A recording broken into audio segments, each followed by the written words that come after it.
But at the very least, it means you should start looking about, first of all, everyone needs to be strength training. But when you're strength training, think about a little bit of acceleration, get it in there. Occasionally use some accommodating resistance, use some bands or some chains. Do some of your cardio workouts on a rebounder. You know, occasionally stand on one foot. These are all going to have really profound benefits for your body. And they're pretty easy to integrate. You don't have to do anything more than you already were doing if you were doing some resistance training. And if you're going to start some resistance training anyway, these are just techniques that are shifting the way you're doing it. It's not anything extra you have to do, and it will absolutely pay dividends. Now, plant-based nutrition. Like I said, this talk is primarily focusing on exercise. That's my specialty. That's my 9 to 5. That's where I feel like I have a lot of information to bring that some of these other esteemed speakers might not have. But plant-based nutrition absolutely plays a vital role in keeping our body aging slowly, keeping it functional and performing at a high level as long as possible. So I found a few studies, and there are many, but there are a few studies here that are specific to muscle mass, physical performance that I wanted to share with you guys. Plant-based diet improves athletic performance and is cardioprotective. That was actually Neil Barnard from PCRM was involved in that study. And so it absolutely makes sense to me as a plant-based athlete since 2007. It absolutely makes sense. You feel better, you perform better, you recover faster, you have better circulation, you're getting more micronutrients, you're getting less of the bad stuff, saturated fat, cholesterol, sodium, et cetera, et cetera. So that is no surprise to me. Plant-based diets are associated with improved physical function in older adults. That, for similar reasons, makes perfect sense to me, but that might be shocking to some people. Some people think you need to eat your meat to stay strong. I think more and more over time, we're seeing that is not the case, and actually the opposite is the case.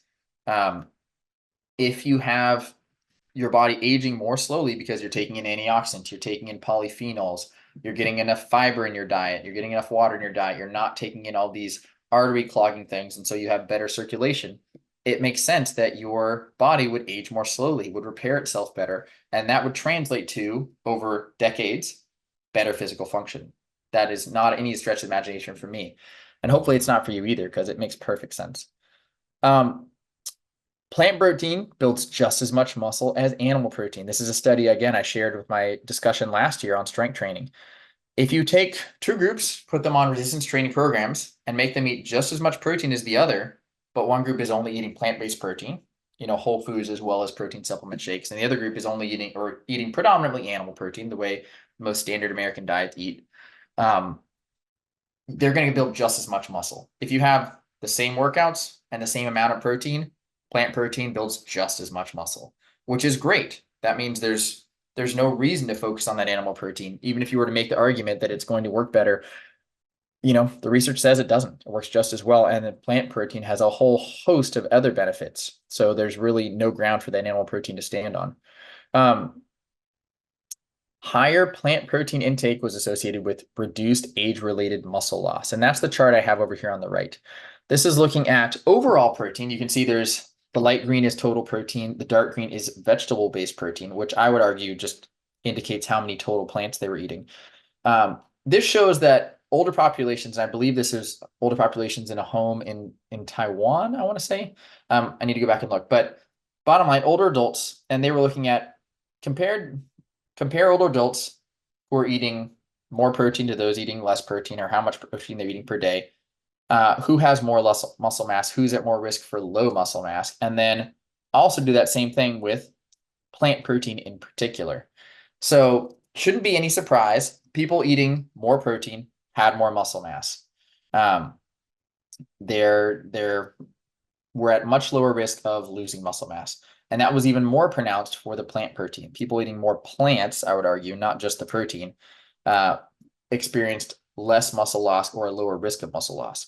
And if you see at the bottom right, the purple bars, the vegetable protein density for the different quartiles of muscle loss risk, which they put in an index, each one of those numbers is higher than the counterpart for total protein, which is in the red. So the numbers are very similar, 7.61 compared to 7.47, for example. But plant protein actually did a little better than protein in general, which also doesn't surprise me. If the protein is just as good, but plants overall are much more nutritious, then it makes sense that people are going to do better when they're eating more plants. The last study I have listed here is substituting animal protein for plant protein significantly reduces all-cause mortality risk. And I believe this one is from the Harvard Nurses Health Study, which is a massive study, tons of participants for decades. And it showed one of the most protective things that someone could do in their diet was eat plant protein, which again, I take as a marker for total plant intake, not for, pea protein shakes per se. And for every unit of plant protein that someone ate in this study instead of animal-based protein, they saw boosts to their, mortality risk. They were less likely to die from everything. Every time they ate a little less animal protein, a little more plant protein. So if we're looking at this research as a whole, if plant-based protein is just as good at building muscle, but plant-based diets are fueling your performance, improving function as you're older, and decreasing your risk of all-cause mortality, why wouldn't you focus your diet on whole plant foods and plant proteins in particular, like beans? I tell my clients all day long, till I'm blue in the face, go eat beans today. Beans, beans, beans, beans, beans. Yes, there are other sources of plant proteins, but that's an easy little soundbite I can give them. Make sure you get your beans in today. There's lots of great things about beans. So there's tons more information regarding plant-based nutrition. Lots of the speakers in this summit are sharing much more than I could about plant-based nutrition. But just this snapshot, just this little snapshot of, okay, how does plant protein affect physical function as you age? How does it affect muscle mass? We can clearly see an advantage. So it should be the default until we know otherwise. It should absolutely be like, this is the way to age healthily. And I hope over time we see more and more of that in general media. And I think we are. All right, so going back to power training recommendations, I gave you 4 tips for improving your athleticism, which is, accelerate your weights, use accommodating resistance, use a trampoline, rebound, or do plyometrics, and integrate some balance things. But backing up a little bit, let's do some more general resistance training or power focus resistance training recommendations here. So exercises, what exercise are we looking for? It can be anything. As long as you're using resistance for your muscles, it can be whatever you like. Remember, muscle tissue is adaptive. It doesn't really care what sort of external tool you're using. As long as you're making it generate force, it will adapt. So you can use body weight, free weight machines. You can be lower body focused because remember, our thighs, hips, and calves lose muscle the fastest. So you do want to make sure you're working those. Do not skip leg day. Intensity, and that's percentage of 1 rep max or rate of perceived exertion. If you don't know these things, don't worry about it. Essentially, it means work hard. 20 to 80% of 1 rep max means you can use lightweight or heavyweight as long as you're pushing yourself. If you use a lightweight and stop when it's still easy, it's not going to have that much of an effect. So if you're using a lighter weight, it just means you have to do more repetitions until it gets hard. Because what your muscle is waiting for is how much hard work have you been doing? Okay, I better adapt. That's what our muscles are listening for, paying attention to. Rate of perceived exertion is 13 to 18 out of 20. I would have called that a 6 to 9 out of 10. I think that's a little more intuitive. Rate of perceived exertion is just on a scale of 1 to 10, how hard did that feel? And we're looking for 6 to 9. We're looking for pretty tough. Not absolutely all you could do, not muscle failure, but pretty tough. Frequency, we're looking for 2 to 3 times a week. As I mentioned, it only takes a couple of hours. In terms of time commitment, resistance training, power training, athletic training, whatever you want to call this, is very, very easy to fit in. We all have 168 hours every week. 2 hours is, it's very small commitment to there. It's almost 1%. We can all get that in, and the benefits are so profound that there's no reason we shouldn't get that in. Sets and repetitions per exercise, I would say make sure you're getting at least 5-6 exercises that work all the muscle groups of the body. And we want to do 1 to 3 sets. Repetitions, again, don't really matter. So you can say 6 to 12 repetitions. I think using a little bit more resistance and really accelerating has a little bit better benefit on power in particular if we're talking about it. But if you're new to this, if you want to make sure you're safe, absolutely err on the higher end of the rep range. You could do sets of 20 repetitions, 25. The main thing is get started. I think there is benefit to doing the heavier weights once in a while, especially as you get more acclimated and really working that acceleration. But the bottom line is get in there and do the thing. Rest periods. Typically, longer rest periods are beneficial for power. For our, like when we're trying to accelerate a rate, when we're being a little more explosive and intentional with our exercises, it's not just fatiguing your heart and lungs. It's not just fatiguing your muscles. It's actually fatiguing your nervous system as well. When your brain has to send a very strong signal for all your muscles to contract as hard as they can all at the same time in a coordinated fashion, that's more work for it than to just go, yeah, lift it slow and easy, no big deal. And so a little bit longer rest intervals can be beneficial here. Now, granted, most of us listening to this are not Olympic athletes. It doesn't matter all that much. But if you're pushing yourself, if you're on that 8 or 9 out of 10 scale, rate of perceived exertion, and you're using some challenging weight, by all means, give yourselves 3 or 4 minutes. You don't have to go at 1 or 2 if you need a little more rest. I would say if your repetitions are noticeably slower, then you probably should have rested a little longer. The point here is to teach your muscles to be faster on that concentric. So give them enough time that they can do a good job, because it's the quality, not just the quantity. In addition to that, rest about 48 hours between sessions. If you're doing 2 to 3 sessions a week, don't do them on Monday and Tuesday, do them on Monday and Thursday or Friday.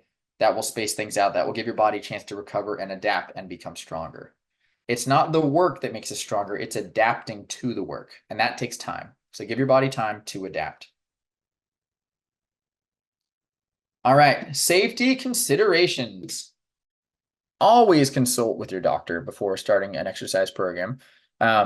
It's just a good idea, especially if you're any at-risk population, if you have any kind of history of surgeries or on any, medications, if you have any sort of chronic conditions, please consult your doctor, get the okay, make sure it's safe, because the whole point of what we're doing here is to live longer and healthier. And going in and getting hurt or damaging your body is counterproductive to that goal. Technique is extremely important. I'm mentioning all the things here that I want you to do in terms of controlling on the downstroke, in terms of accelerating up, but being safe and making sure you're selecting exercises that work your whole body. If you don't know what any of that means, or if that's all confusing and stressful to you, hire a trainer. I own a personal training gym. I'm biased, but I absolutely think everyone could benefit from using a trainer. Get someone who's certified by a national governing body like American Council on Exercise that I'm certified with. And who has experience with clients like you, vet them a little bit, make sure they know what they're talking about. But they will absolutely shorten your learning curve substantially. They will show you the ins and outs. They will make sure you're doing it.